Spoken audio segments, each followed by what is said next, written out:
Right, for Barastoc, a little bit of, I suppose, a different twist. I am catching up with Dr Clarissa Brown-Douglas. How did I go? Fantastic. I have a lot of trouble with the names, don't worry about that. And you got a very long one.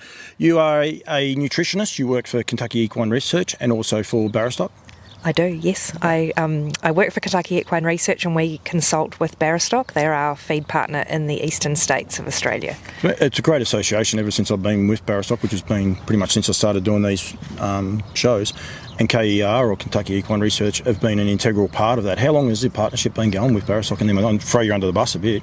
The partnership's been going for a very long time, over 20 years. Yep. We had our 25th anniversary yesterday, party in Melbourne, so Barastoc was there in force, and wonderful long-term relationship that we've had with that feed company. And that's something that's very important. I've been very fortunate. They look after me so well. And when you can build a relationship, you know who the intricacies are and you know how each other works, and you can work together, can't you? Absolutely, absolutely. They produce fantastic horse feed. We consult with them on formulations and share our research with them so that it can put the latest bells and whistles in their feed, and everything's backed by research. So that's a really fantastic partnership that we have with them. For a lot of my local viewers, you live here in Bendigo, so we're probably going to do a few more of these, and I have a little bit of an idea, almost seasonal, and that's one of the reasons why I'm doing this one today. But changing seasons and changing environments is a pretty important part with your nutrition, isn't it? Absolutely, and certainly coming from Australia where we have such diversity in climate, what might work with one area of one state is completely different to what's happening in another state, so we really do need to be on the ball with our recommendations. You have an accent, you are a Kiwi. You used to green grass and things like that. Here it's very dry. We're standing under a tree. I'll get some footage of how dry our paddocks are. Myself and Maria are not proud of them, but it's just environmental. It's actually what you get used to. You've moved to Bendigo. It's almost got the greatest extremes in weather in Australia in a way, because we can get -4, -5 degrees in winter. We can get as much rain as anywhere else. And then we'll get 45 degrees in summertime, and we'll get a run like we've had now, which a lot of people aren't aware. We're in a drought because it is so dry. It is indeed, and it's certainly been a huge shock moving up here. We were in Melbourne, which of course is a completely different climate to what you get in central Victoria, and yes, it's been very difficult keeping a garden alive over the last few years, I have to say, with the lack of rain. But yes, this summer it was starting off to be incredibly hot and incredibly dry, and that can be quite concerning for planning diets and things. Does it help you?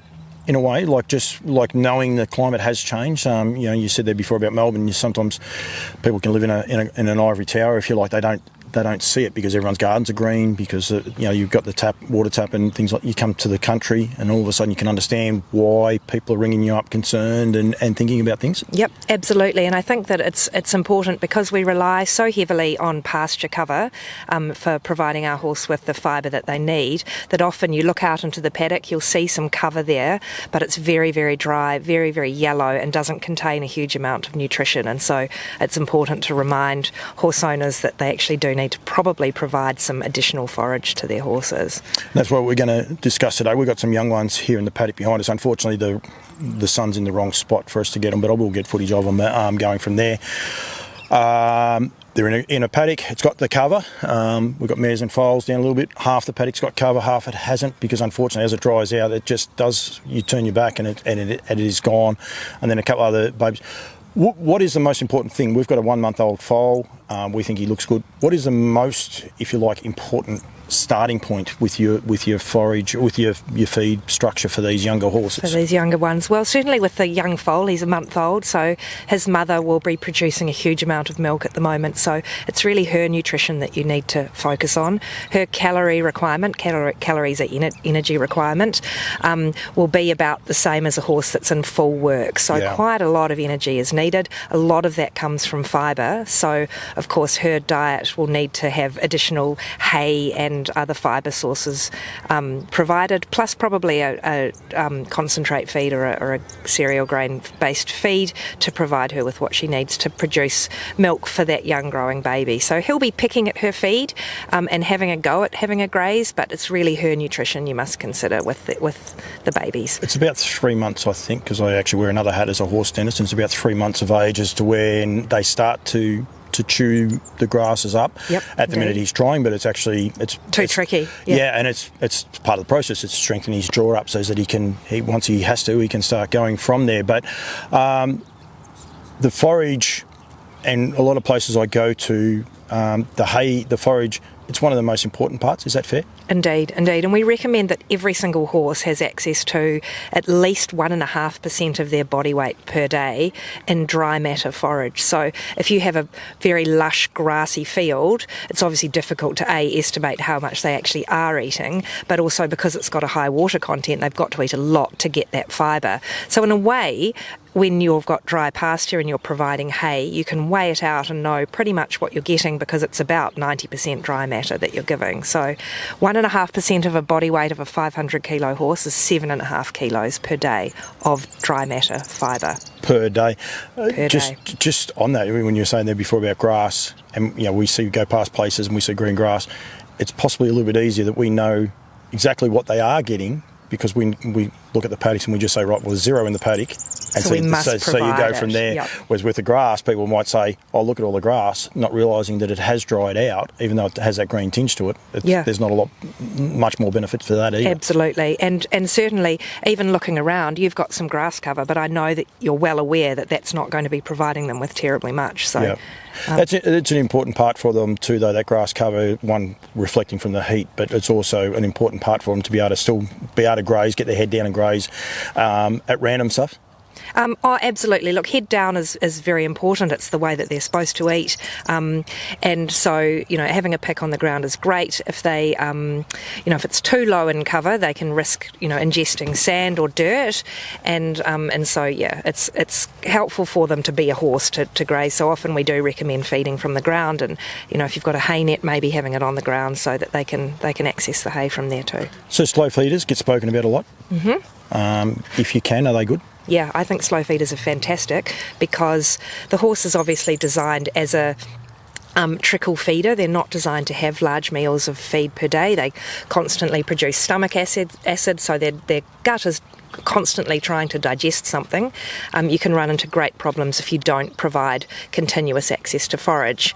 Where slow feeders are helpful is when you've got horses that are maybe fat or obese that don't necessarily need to have, ad lib access to hay per day because they'll get fat. So a slow feeder hay nets allows them to have little bites to eat and spread that out during the day. It's one of the worst things, I think, if anyone can get smart enough to build a slow feeder that can withstand the destruction of those fat horses, because they seem to be able to get into them, whereas the ones that don't really need them, they just trickle away at them. Yeah. They last forever. They last forever, yep. No, sometimes double netting. And I think it's important also with the bigger, fatter horses that don't require as many calories is to ensure that you get a hay test so you know what you're feeding. And I think that's really important. People spend a lot of effort looking at bag tags of feed and grain in the stores, knowing how much they're giving in a supplement, but forget that maybe 80 to 90% of what they're feeding is fibre.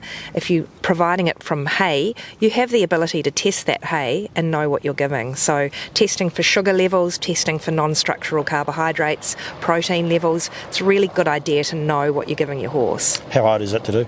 It's easy. There's laboratories all over the place that will test that. A lot of hay providers now are actually providing that. They're getting on the front foot and providing their batches of hay with a test. Yep. It's particularly helpful if you've got a horse with metabolic problems or muscular issues that really you do need to be quite careful about the level of sugars that they get in their diet. The two in this paddock that were running around, I thought they were going to come and join us there for a minute, young ones, and the other boys we've got down there. The youngest stock, we're not breaking them in yet, but they're not far off. Mm-hmm. Some people will be starting to do yearling preps with some of their horses going to yearling sales and things like that. Do we need to change that? Do you change that before you start doing, or do you wait till you start doing when it is so dry, if that makes sense? Changing the fibre source or the feeds? And even their feed. Do you change it prior to bringing them in when it's...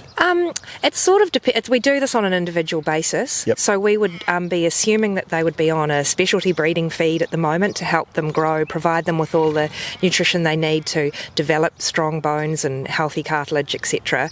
And then if they were being brought in for yearling prep, their exercise might increase, and so you just essentially assess each horse, look at its body condition. That's a really good indicator of whether it's getting enough, and then modify that as needed. So you don't need to do anything differently now if you're providing them with everything they need. I could talk to you for a long time, and we haven't mentioned any products as such intentionally, because I mean we're here to promote Barastoc and KER, but people might have their other. There's lots of different ways to do it properly. We want to make sure that people know that it's easy to do, though, and easy to get access to. That's one of the key components about it. But it's easy to get, but be careful with the web. That the people that you are talking, that the people that you are talking to are registered nutritionists. You're a doctor. You don't just put DR in front of your name. You've learned. You don't just learn what you've got to. You've been taught it, and it is constantly ever evolving. Well, I think there's a lot of information out there. There's a lot of really savvy, amazing marketing, which isn't necessarily the way one wants to go. We certainly go by the keep it very simple principle. There's lots of ways to do it. There's lots of ways to get it right. But essentially, we want to meet their forage requirements. We want to make sure they're getting enough calories to grow, quality protein and amino acids for muscle growth, and then balancing off vitamins and minerals. One of the things actually that I didn't mention with dry pasture is that we do rely on our pasture for our antioxidants, vitamin E particularly. Green pasture is a great source of vitamin E. I think it's important when we've got our horses out on these pastures to make sure that you're providing what the pasture is missing. So pasture and hay is notoriously deficient in trace minerals, so things like copper, zinc, manganese, iodine, selenium, which are all really important, particularly for young growing horses, but also when it's dried off like this, very low in vitamins A, D and E. So it's important to not just rely on the fibre for giving the horse everything they need. So products like Breed and Grow, yep. we'll have it in there. Absolutely. But do we need to give them extra when it's like this, or is this when we speak to someone like yourself to say, yes, maybe you need to because you've got nothing? Is that Breed and Grow is an amazing feed. It is designed to balance the deficiencies that are found in pasture and common grass hays. It's designed to be at a feeding rate of maybe 3 to 4 kilos per day, particularly for lactating mares. Some of these mares may not need all those calories, so that's why the owner might look for a more concentrated feed where there's more nutrition per mouthful. So the Barastoc Stud Balancer is a great option there, where it's about 1 kilogram per day, gives them vitamins, minerals, protein, but not a huge amount of calories. So that can be quite helpful too. But back to this dry land here, do we need to potentially give them more of those others, those vitamins and your seleniums and those? Do we need to necessarily give them more, or will there be enough in those feeds? If you're providing those feeds at the recommended intake per day for that horse, that will be fine. Sweet. Yeah, that's good. That's actually, because that's what I was thinking. I was wondering whether they work it out. So they will work that out as with no matter, and then they get no grass for the horses to eat, and then structure it back from that. Essentially, I mean, it's designed to complement 1.5 kilos of fibre per day, provided that you provide with your pasture or your hay or both, and then those additional kilograms of Breed and Grow, for example, or Stud Balancer will then top up those vitamins and minerals. Cool. The only thing that it doesn't top up is salt or sodium chloride, and that is because there's not enough salt put into horse feed for various reasons, and so we do recommend either a salt block in the paddock or added salt in the feed. Salt, which is pretty simple. And very cost effective too. Indeed, very simple. And plain sodium chloride, not iodised, not additional minerals, just good old plain salt. And plenty of fresh water. Plenty of fresh water, particularly during this heat, Yeah, and shade. And shade, and all of the welfare issues, Yep. Clarissa, thank you.